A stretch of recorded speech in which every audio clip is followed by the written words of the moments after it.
There is a comforting lie you have been telling yourself, and it has cost you more than almost any other lie you carry, because it disguises itself as hope rather than deception. The lie sounds like this: there will be another chance. Not now, but later. Not this opportunity, but the next one. Not this version of the moment, but some improved, more convenient version that will arrive eventually, giving you permission to let this one pass without consequence. This is the lie of the second chance, and it has quietly convinced more people to abandon more dreams than almost any other belief in circulation, precisely because it feels like optimism rather than what it actually is, a sophisticated excuse for inaction, dressed up so convincingly that even the person telling it to themselves rarely recognizes the deception. Understand this clearly, because your entire relationship with opportunity depends on it. Most moments do not repeat. They are not rehearsals for a future performance where the real version will finally arrive once you are ready.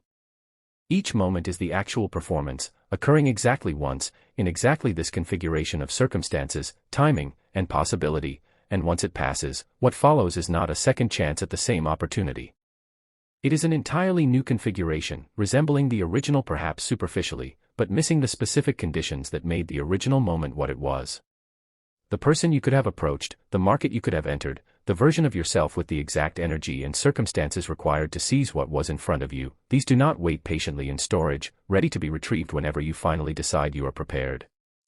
Napoleon Hill understood this principle intimately when he studied the men who built extraordinary fortunes, because he observed a pattern that should unsettle anyone still comfortable in the posture of waiting for a better version of now. The men who achieved greatness did not wait for improved circumstances before acting. They acted within the exact circumstances available to them, understanding instinctively what the waiting mind refuses to accept, that circumstances are never going to arrange themselves into perfect readiness, and the moment in front of you, however imperfect, is likely closer to ideal than anything the future is actually going to offer. Consider how often you have told yourself the story of the second chance, and how rarely that second chance actually arrived in the form you imagined. The relationship you let end, telling yourself you would reconnect once things settled down, only to discover that the specific window during which reconnection was possible had a narrower shape than you realized, and it closed permanently while you were waiting for settling that never fully arrived. The business idea you delayed pursuing, convinced you would return to it once you had saved more money, gained more experience, felt more prepared, only to watch someone else, less prepared by every objective measure, seize the exact opportunity you were saving yourself for, because they understood something you didn't, that the opportunity itself was time-sensitive in ways you refused to acknowledge. This is the first truth about the lie of second chances that must be confronted directly. Opportunity is not a renewable resource waiting patiently for your convenience.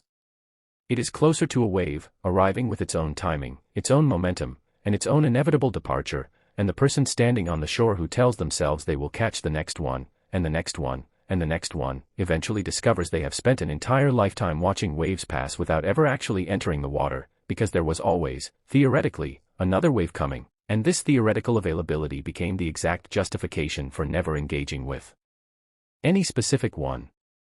There is a second truth here, more uncomfortable than the first, because it removes a comfortable assumption most people rely on without ever examining it. Even when a second chance does eventually arrive, you are rarely the same person who would have been capable of seizing it the way you could have seized the original opportunity. This is because the version of you that existed at the original moment possessed a specific configuration of energy, confidence, naivety, hunger, and circumstance that made that particular moment navigable in a particular way. The version of you that exists when the supposed second chance arrives has been shaped by everything that happened during the waiting, including, often, the compounding effects of having waited, which frequently produces more caution, more accumulated fear, more evidence collected during the waiting period that seems to confirm the wisdom of continued caution, rather than the courage the original moment actually required.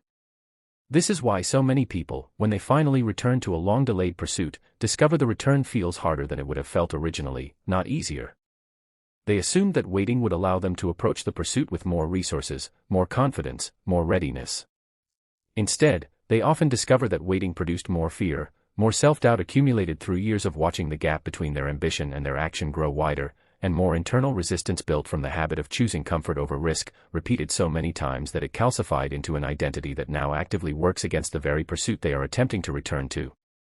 Consider the specific area of your life where you have been quietly relying on the promise of a second chance to justify your current inaction. Perhaps it is a relationship you assume will still be available once you finally decide you are ready to pursue it seriously, without considering that the other person's willingness